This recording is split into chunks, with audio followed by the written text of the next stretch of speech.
জমিয়তে উলামা ইসলামের সভাপতি শাইখুল হাদিস আল্লামা ওবায়দুল্লাহ ফারুক সাহেব জামাতের উপর একটা প্রস্তাব করেছেন। তিনি বলেছেন, যেহেতু আপনারা ইসলামের মৌলিক যে আকীদা খতমে নবুয়ত, আল্লাহর নবীর পরে আর কোনো নবী আসবে না, এটা আপনারাও বিশ্বাস করেন, সুতরাং আগামী সংসদ অধিবেশনে আপনারা বিরোধী দল হিসাবে আপনারা সংসদে এই দাবি উত্থাপন করুন যে কাদিয়ানীদের অমুসলিম ঘোষণা করে সংখ্যালঘু কাদিয়ানী হিসাবে বাংলাদেশে তারা পরিচয় লাভ করবে। জামাতে ইসলামী তেনাদেরকে আমি এক প্রস্তাব দিতে চাই। আর জামাত যদি এত ইসলাম বলে খতমে নবুয়তের বিল উত্থাপন করতে পারে না, তাহলে ওনাদের ব্যাপারে আমাদের তো এই ধারণা যে ওনারা সত্যিই ইসলাম চান, এই ধারণাটা একদম রেকর্ড হয়ে যাবে যে ওনারা এটা চান না। যার কারণে আমরা চাই যে আগামী অধিবেশনেই এই বিল যেন উত্থাপন হয়। প্রস্তাব দিবেন, সরকার যদি না মানে তাহলে বিকল্প ব্যবস্থা, আর সরকার যদি মানে তাহলে একটা সহজ পদ্ধতি তাআলাউ ইলা কালিমাতিন সাওয়াইন বাইনানা ওয়া বাইনাকুম হিসাবে, যে জরুরিয়াতে দিনের ব্যাপারে জামাতে ইসলামী মুসলমান আমরা যেভাবে রাসূল সাল্লাল্লাহু আলাইহি ওয়াসাল্লামকে খাতামুন নবিয়্যিন মানি, জামাতে ইসলামের ভাইরাও রাসূল সাল্লাল্লাহু আলাইহি ওয়াসাল্লামকে খাতামুন নবিয়্যিন মানেন। যার কারণে মুসলিম পরিচয় দিয়ে বাংলাদেশে থাকতে পারবে না, এই বিল উত্থাপনের জন্য আহ্বান জানিয়েছেন জমিয়তে উলামা ইসলামের সভাপতি শাইখুল হাদিস আল্লামা ওবায়দুল্লাহ ফারুক। এবার দেখার বিষয়, জামাত আসলে ইসলামের পক্ষে নাকি বিপক্ষে। যদি এই দাবি তারা উত্থাপন না করতে পারে তাহলে বুঝতে হবে জামাত গোপনে গোপনে টেম্পু চালায়, কাদিয়ানেরও তাদের ভাই আর ওরাও তাদের ভাই। আমাদের কওমি মাদ্রাসা থেকে, কওমি দেওবন্দি উলামায়ে কেরাম থেকে একটা কথা বলা হয় যে কাদিয়ানী আর মওদুদিবাদী দুই ডালের, মানে একই গাছের দুটি ডাল। আর জামাত অস্বীকার করে না, কাদিয়ানীদের সাথে আমাদের কোনো সম্পর্ক নাই। এবং মরহুম মাওলানা দেলাওয়ার হোসেন সাইদিও বলেছেন যে খতমে নবুয়ত সম্পর্কে তিনি বলেছেন আল্লাহর নবীর পরে কোনো নবী আসবে না, সুতরাং কাদিয়ানীদেরকে অমুসলিম ঘোষণা করতে হবে। দীপ্ত কণ্ঠে আল্লামা সাইদি কথা বলেছিলেন। অতএব আজকে ওবায়দুল্লাহ ফারুক সাহেব যে কথা বলেছেন, জামাতকে বলবো ওই সেই মুফতি হানজালার মতন যেন না হয়। মুফতি হানজালায় তাহারিক খতমে নবুয়ত এবং আল্লাহর রাসূলের ইজ্জত এবং সম্মান রক্ষার্থে সংসদে বিল উত্থাপনের জন্য তিনি একটি প্রস্তাব পেশ করেছিলেন। আমাদের মাওলানা মুফতি হানজালা ইসলামের পক্ষে, যে আল্লাহ এবং আল্লাহর নবীর ব্যাপারে কোনো কম্প্রোমাইজ চলবে না এবং আল্লাহর নবী শেষ নবী, তারপরে আর কোনো নবী আসবে না, সুতরাং কাদিয়ানীদেরকে কাফের ঘোষণা করে বাংলাদেশের একটি সংখ্যালঘু সম্প্রদায় হিসাবে স্বীকৃতি দিতে হবে। সেই দিন কিন্তু জামাতের কোনো এমপি টেবিল চাপড়ে সমর্থন করে নাই। এজন্য আবারও এই জমিয়তে উলামা ইসলামের শাইখুল হাদিস সভাপতি আল্লামা ওবায়দুল্লাহ ফারুক এই প্রস্তাবটা পেশ করেছেন।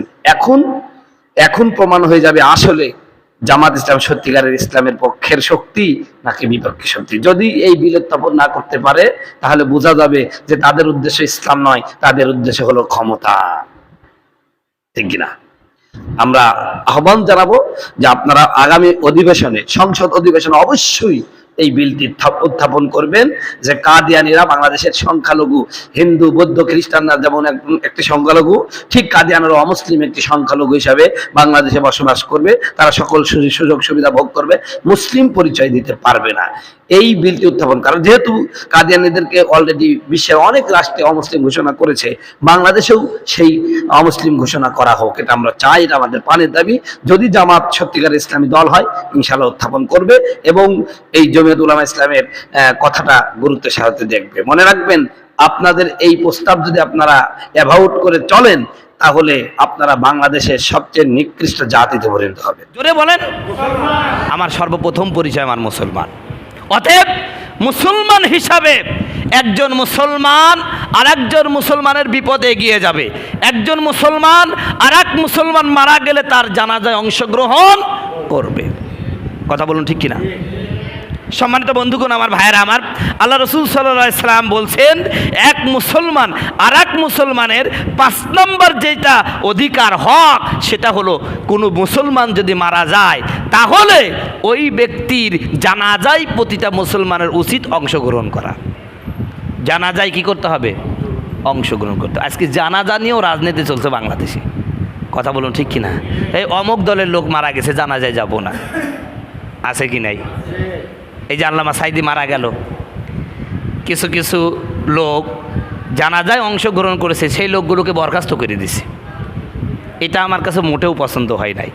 কারণ এই বাংলাদেশে আমি আওয়ামী লীগ করি বা বিএনপি করি, জামাত করি, জাসদ করি, যাই কারণ আমার সর্বপ্রথম পরিচয় হলো আমি মুসলমান। কথা বলছে না? সর্বপ্রথম আমার পরিচয় কি ভাই? মুসলমান। আমার পরিচয় আওয়ামী লীগ না, আমার পরিচয় বিএনপি নয়, আমার পরিচয় জাসদ নয়, আমার পরিচয় জামাত নয়, ইসলামী আন্দোলন। আমার পরিচয় কি? মুসলমান। সুতরাং আমি, আমার কোনো মুসলমান ভাই যদি মারা যায়, সে যদি বিএনপিও হয়, আমি আওয়ামী লীগ করেছি তো কী হয়েছে, আমি তার জানাজায় অংশগ্রহণ করব। কথা বলুন ঠিক কিনা? একজন মুসলমান মারা গেলে আমি অবশ্যই শোক প্রকাশ করব, আমি অবশ্যই মর্মাহত হব। এটা যদি না হতে পারি তাহলে সেই রাজনীতির কি দরকার? রাগ করছেন আমার কথায়? বাস্তবটা এটাই।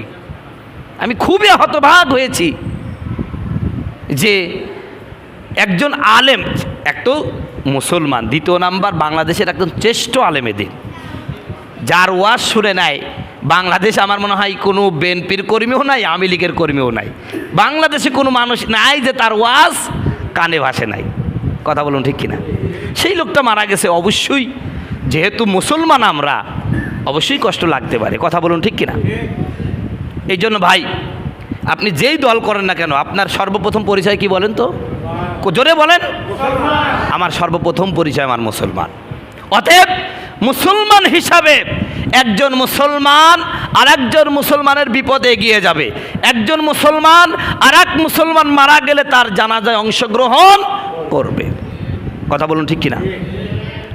বন্ধুগণ আমার, ভাইয়ের আমার, জানাজায় অংশগ্রহণ করলে কি হবে? আল্লাহ নবী, বিশ্ব নবী বলেন, কোনো ব্যক্তি যদি কোনো মুসলমানের জানাজায় অংশগ্রহণ করে, আমার আল্লাহ নবী, বিশ্ব নবী বলেন, সে এক কিরাত সওয়াবের অধিকারী হয়। বলেন সুবহানাল্লাহ।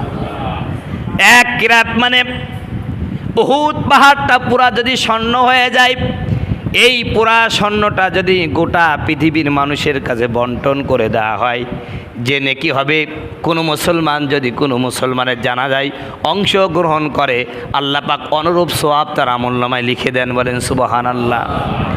আমার নবী, বিশ্ব নবী বলেন, আমার মন চাই আমার প্রতিটা উম্মত যেন তার মুসলমান ভাই যখন মৃত্যুবরণ করবে, সে যেন কবরস্থ হওয়া পর্যন্ত সেখানে উপস্থিত থাকে। বলেন সুবহানাল্লাহ। এই জন্য কোনো মুসলমান যদি মারা যায়, সর্বপ্রথম দেখতে যাবেন। এখন দেখতে যাওয়ার সিস্টেম আছে, মুসলমান ঠিক, কিন্তু মহিলা, আপনি পুরুষ দেখতে যাবেন কেন? কোনো মহিলা মানুষ যদি মারা যায়, তাহলে তার সাথে জীবিত অবস্থায় যারা দেখা করা জায়েজ তারাই দেখতে পারবে। মৃত অবস্থায় কোনো মহিলা মানুষকে দেখার কোনো পুরুষের জন্য জায়েজ নাই। ঠিক তদ্রূপভাবে কোনো পুরুষ মানুষ মারা গেলে কোনো মহিলার জন্য ওই পুরুষকে দেখতে যাওয়া কি নয়, ঠিক নয়। দেখতে যাওয়া বলতে কি, তাকে দেখা ঠিক না, এমনি তার বাড়িতে গিয়ে তাদের সান্ত্বনা দিতে পারেন, কিন্তু ওই পুরুষটাকে আপনি দেখতে যাবেন না। আর আমরা কি করি, আয়োজন করে দেখায় যে জীবনকার মতন চলে যাচ্ছে, দেখ ভালো করে। কথা বলছে না কেন? কিন্তু আপনার কোনো পুরুষকে কোনো মহিলা দেখতে পারবে না, কোনো মহিলা পুরুষকে দেখানো কি নাই, জায়েজ নাই, অধিকার নাই। কিন্তু জানাজা অংশগ্রহণ করতে হবে। কথা বুঝতে পারছেন ভাই? এই বিষয়টা আমরা চেষ্টা করব আমল করার ভাই, আমলের নিয়তে শোনার চেষ্টা করি। এগুলো করলে কি হবে, আমাদের মধ্যে ভ্রাতৃত্বের বন্ধন শুধু রবে। আজকে যে এই 5টা বিষয় আলোচনা করলাম, এগুলো কি সমাজের ভালোর জন্য না খারাপের জন্য? এই 5টা অধিকার যদি আমাদের সমাজে বাস্তবায়িত থাকে, বলেন তো এই সমাজে কেউ আর অবহেলিত থাকবে?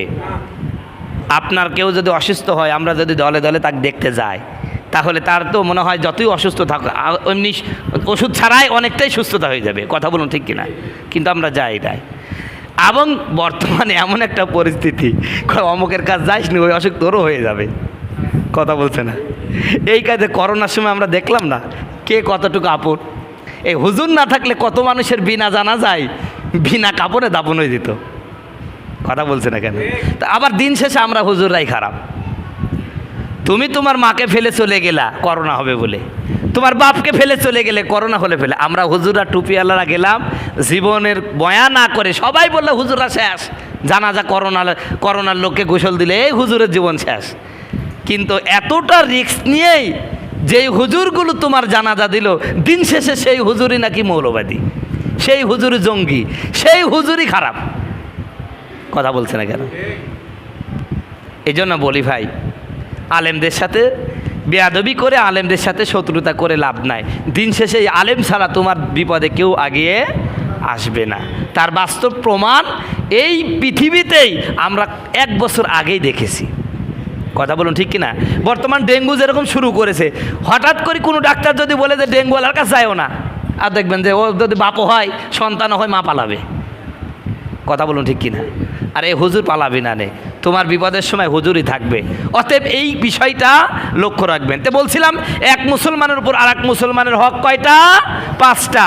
1 নাম্বার কি? সালাম দেওয়া। কি দেওয়া? সালাম দেওয়া। আমার সাথে রাগ আছে, ভালো কথা, সালামটা দিবেন। আমি খুব কষ্ট পাই যে আমার পিছনে নামাজ পড়ে, আমি সালাম দিবে এটা জবাব দেয় না। কত বড় কষ্ট লাগে। আমি তোমার ইমাম, তুমি আমার পিছনে নামাজ পড়ছো, আমি সালাম দেওয়ার পর তুমি জবাব দাও না, তুমি কত বড় শেঠ। আশ্চর্য বিষয়। এই অহংকারী বাদ দিবেন। অহংকারের কারণে শয়তান ছিল ফেরেশতাদের উস্তাদ, সে হয়ে গেছে শয়তানদের উস্তাদ। এই শয়তানি করবেন না। আল্লাহ সুবহানাহু তাআলা আমাদের আমল করা তৌফিক দান করুন। 2 নাম্বার হলো হাসির জবাব দেওয়া। কেউ যদি হাসি দেয় আলহামদুলিল্লাহ বলে, কি বলবো? এরহামু কাল্লাহ। 3 নাম্বার, কেউ দাওয়াত দিলে দাওয়াত কবুল করব, অসুস্থ হলে দেখতে যাব। আর 5 নাম্বার, কোনো মুসলমান যদি মারা যায় তার জানাজায় আমরা যথাসাধ্য চেষ্টা করব অংশগ্রহণ করা। আল্লাহ সুবহানাহু তাআলা কবুল করুন। সকলে আমিন। আসসালামু আলাইকুম ওয়া রাহমাতুল্লাহ।